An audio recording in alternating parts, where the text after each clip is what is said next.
Doing a little video update. I'm ready to put the crank in the 2010 GMC 3.0 SLT. So I've got all the parts. We got the crank, connecting rod bearings, main bearings. We got the timing chain, the guides, rear main seal. It's quite the little project.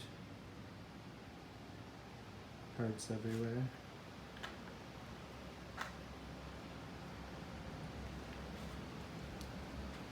Little main bearings. Couple connecting rods spun. That one spun. That one wasn't horrible, but it did spin. That one spun too.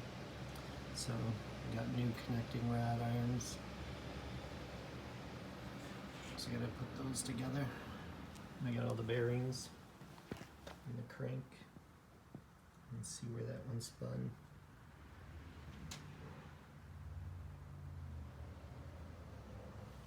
And I'll do a little update on this.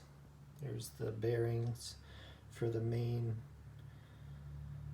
bearings and the crankshaft part number. It's a little tricky, so I'll do an update on that.